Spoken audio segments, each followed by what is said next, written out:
Before we get started, I have a quick favor. I've been self-funding the Finding Genius podcast for 5 years now. I've done over 3,000 episodes. And as you can see on YouTube, we're up over 1 million views on the channel, which is fantastic. The next thing I really want to push on is to get up to 10,000 subscribers. Because once we do, we'll be able to put a donate button and we'll be able to solicit donations to help keep the podcast running and to also get the Finding Genius Foundation moving along. We have a big project studying anxiety, depression, and PTSD and working on a product to help people overcome these problems because I've seen them explode recently after the last 2 years of the whole virus situation. So if you would, please subscribe to the podcast. That would help us tremendously. Give us a thumbs up and check in the description for Buy Me a Coffee. It's about $5. If you could buy me a coffee, I'd really appreciate it. It would help keep the channel going, and I love coffee. Thank you. X3 is the first exercise device to deliver force in line with the variable capabilities of human movement. When you train like this, you go to a far greater level of fatigue, which triggers a commensurate level of growth. Go to x3bar.com and learn more about the professional athletes that use X3 exclusively, as well as many before and after transformations this discovery has caused. Enter the code LIFTSMARTER for $50 off at checkout. That's LIFTSMARTER without a space between the two words for $50 off at checkout.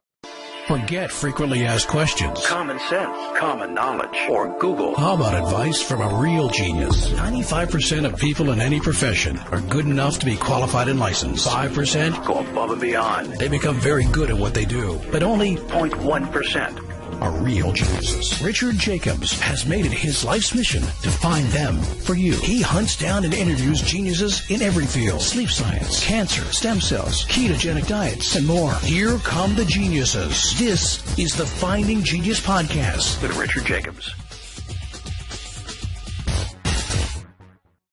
Hello, this is Richard Jacobs with the Finding Genius podcast, now part of the Finding Genius Foundation. I have a returning guest, Alex Backer, Ph.D. He's a scientist, an inventor, a writer, a speaker, and entrepreneur. Last time we talked about his book, 101 Clues to a Happy Life, which I started to go through. It is a really great resource. It's a source of tons of ideas. I mean, I can see people that on a daily basis kind of opening the book and just flipping to a random page and reading, one of the clues to help yourself. I think it's really cool. But today I wanted to talk to Alex about some of his other projects. There's a drone-based one called Drisit. So I guess we'll focus on that today. And welcome back, Alex. Thank you, Rich. Great to be here. Yeah, if you would tell me about the drone project you're working on. Yeah, it's really exciting. In fact, I've been talking to people all morning about it, and it's really fun to see people. Who is it? I think it was Arthur C. Clarke who said, any sufficiently advanced form of technology is indistinguishable from magic. And what I have found working in Drisit is very much that experience. Think about what Alexander Graham Bell did for speech with the invention of the telephone. Before his invention, we could only speak to people who are in the same environment or room as we are. And after that, we could talk to anybody anywhere in the world. And now, think back to vision now. And even though we're visual animals, for the most part, unless somebody happens to stick a camera somewhere and sort of connect us to it, we are limited to seeing what's in front of us. And so what we are working on is changing that, is making humans a species that can see anywhere on Earth at any time on demand. And the way we're doing that is we've created a platform that allows the user to control a drone anywhere on Earth using their phone or any computer. So you can be a world apart. It can be kind of scary. Actually, it's much less scary than people today are able to fly drones, with a remote control.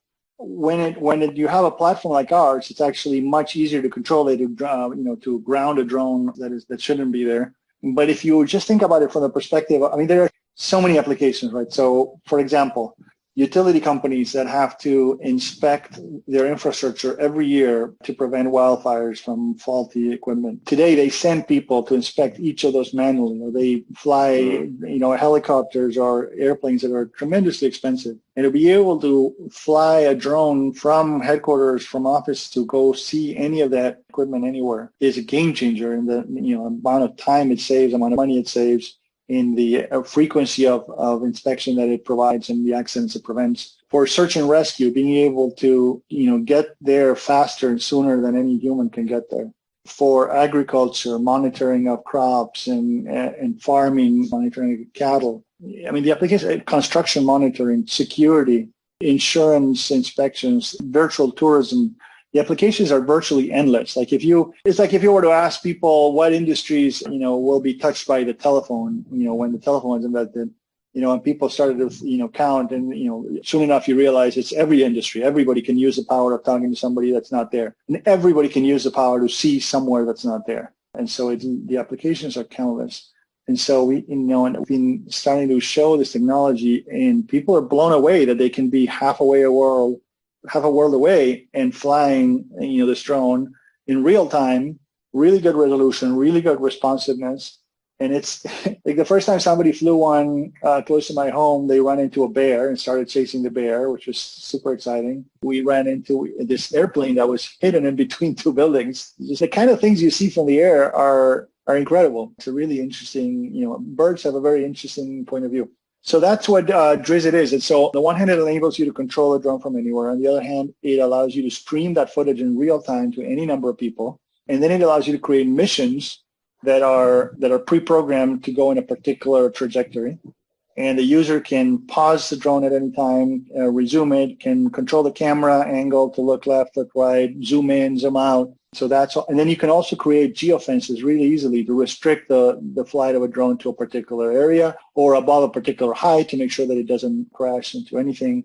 It's a much safer way to fly drones than the way that people fly it today. What kind of first applications do you think this will be used for, or is it already? So the people who've shown most interest initially are utility companies for infrastructure monitoring, farming and agriculture companies for monitoring too, construction companies for monitoring, security, so for home security and area security, ocean and fishery government regulatory agencies for looking at beached whales and supervising beaches, oil and gas for infrastructure monitoring.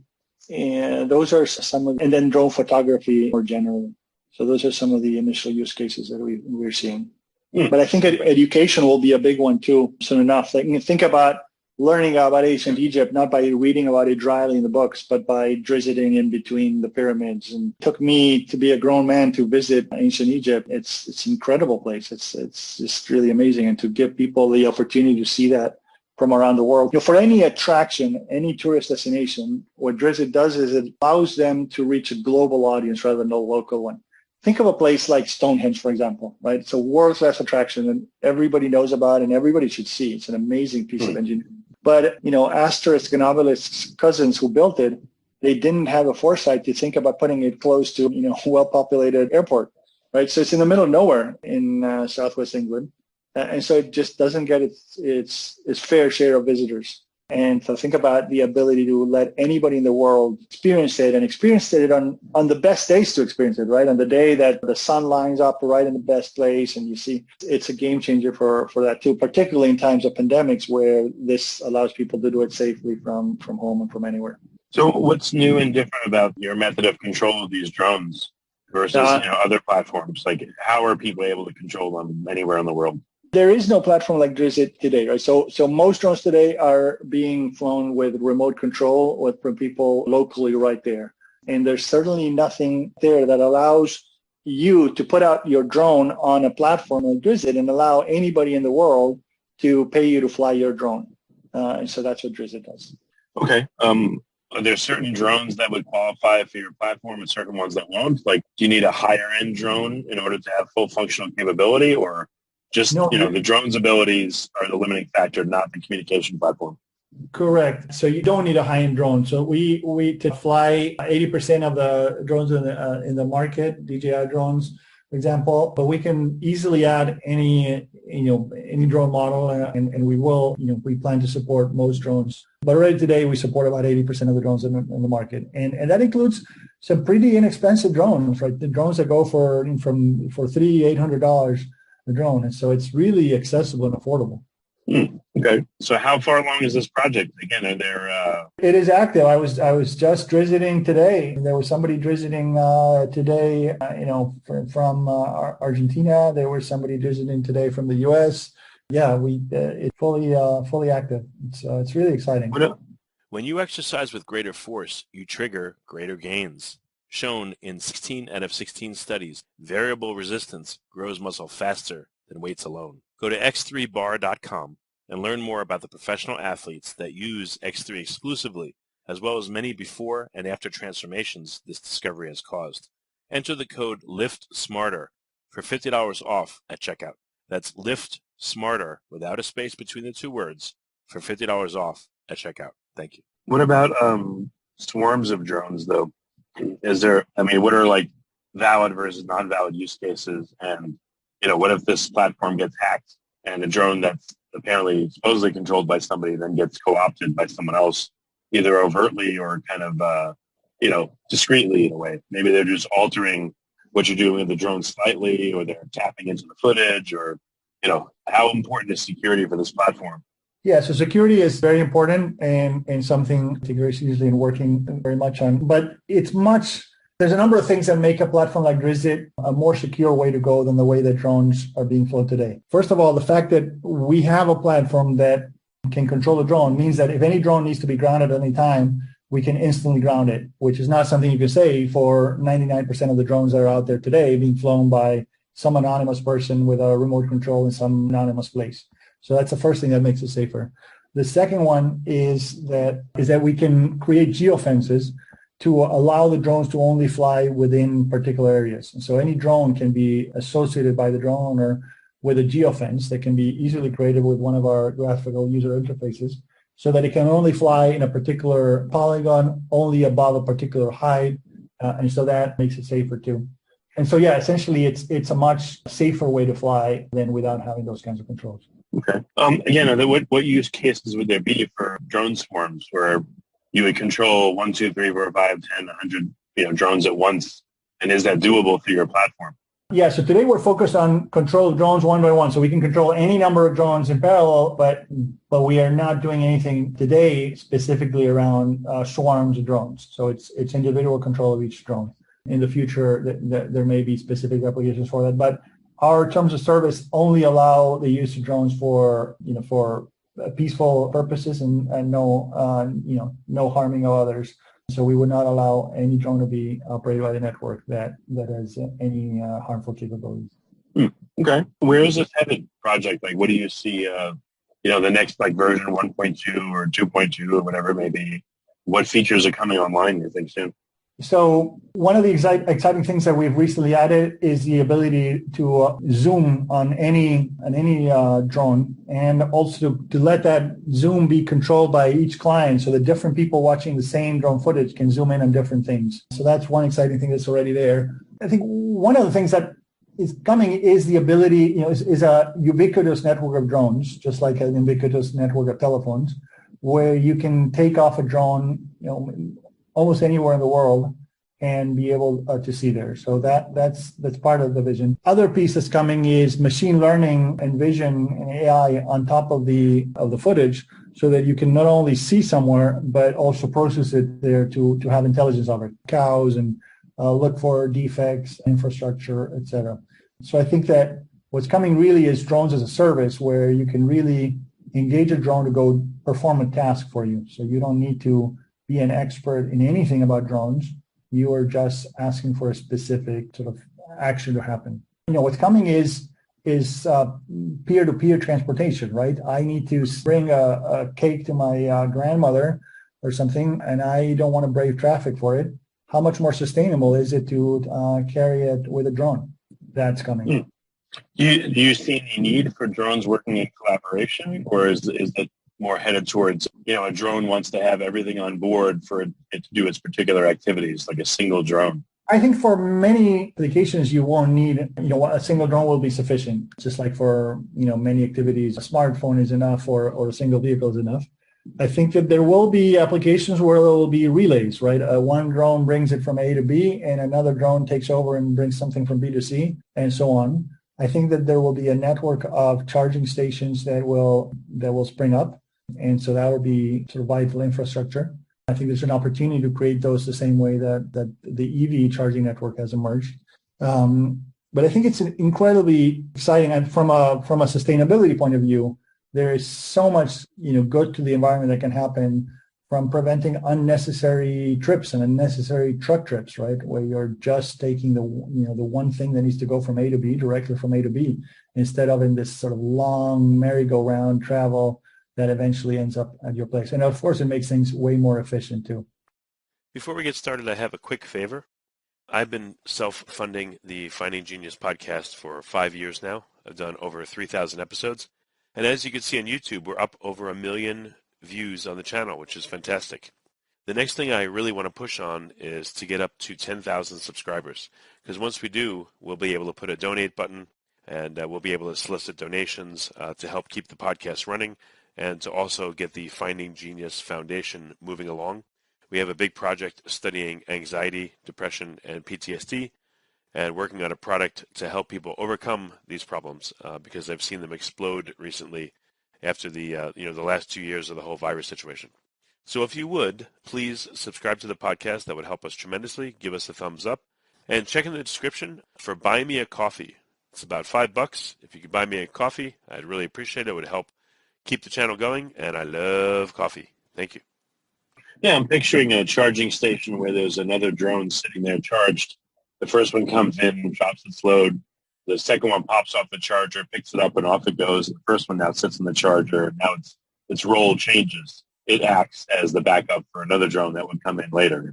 Yeah, absolutely. You can envision continuous flight where one drone picks up where another one left over, so that you essentially get infinite battery life just based on using relays of drones. And so is there any infrastructure for charging stations right now, or is that like a whole separate area that?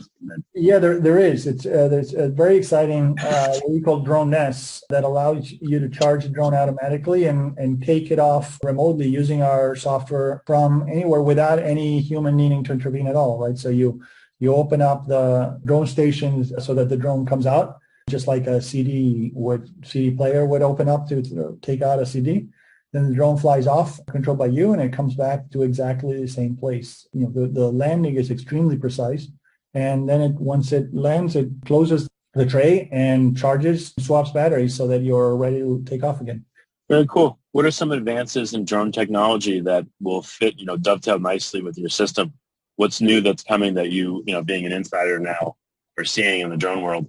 I think real-time peer-to-peer communication between drones, so that drone safety is greatly enhanced by having each drone aware of any other drone that's flying.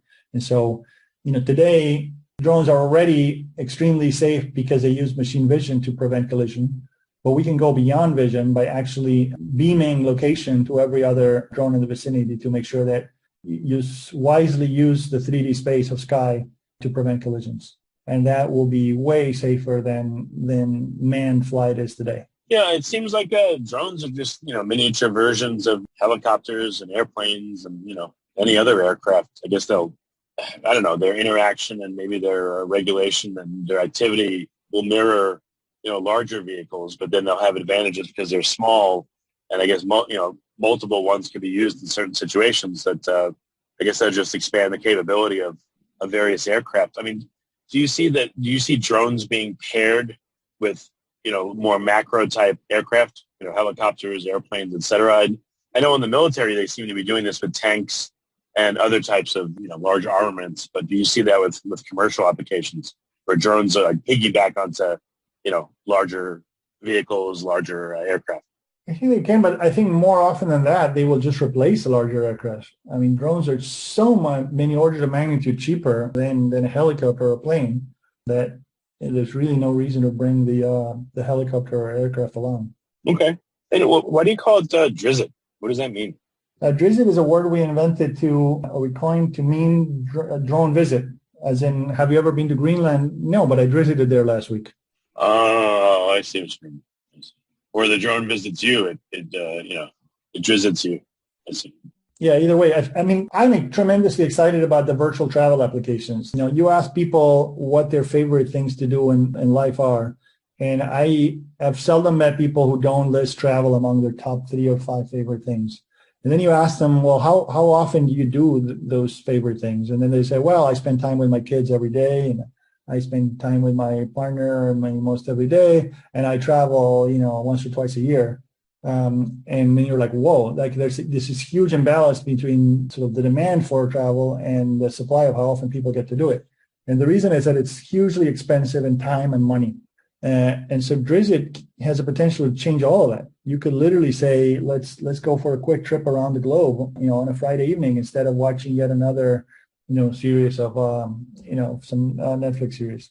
And I think that will bring people of the world and the places of the world closer together, which I think is a great thing to do. And I guess, there's a difference between live footage and saved footage. So if a drone is making a journey from, A to B and it goes over, let's say, rural or beautiful natural areas, if it saves the footage, I mean, people could view that. They don't need to necessarily take out a drone each time to, view the footage on their own, and maybe that would be a lower price point. And then if you want actual real-time footage that you capture, let's say by navigating your own drone, that would be interesting to do too, Yeah, so we save all the footage, and so we're essentially building a zeitgeist of the world. So for any location, you can look at how it looked, a week ago or a day ago or any time in the past. So you're right, that is itself very useful. But there's a lot to be said for real time and for being able to control, right? The human brain is so much more apt to engage when they have the opportunity, when it has the opportunity to control something in real time and engage in it, right? So it's one thing to sit back and relax and watch a movie. It's a completely different thing when you have the opportunity to go left, go right, follow this animal that just emerged, follow this whale, look at this interesting viewpoint, look at the fire that's emerging. So there's a lot of reasons why real time is so much more interesting than historical. Well, very good. Where can people find out more about Drisit and participate in the, in the network or the protocol? Yeah, so you can go to our website at drisit.com. That's DRISIT, just as in drone visit. And there's a form to sign up there to get an invitation to start using our platform. Right now it's by invitation only, but people mentioned that they heard it here. We'll make sure to prioritize them getting access to the platform. There's a lot of first responder applications too, right? So for fire fighting, for law enforcement. I mean, think about what happened in Uvalde, for example, right? The horrible actions in Uvalde, Texas, and the bad decisions that were made by local law enforcement that waited for an hour before storming in.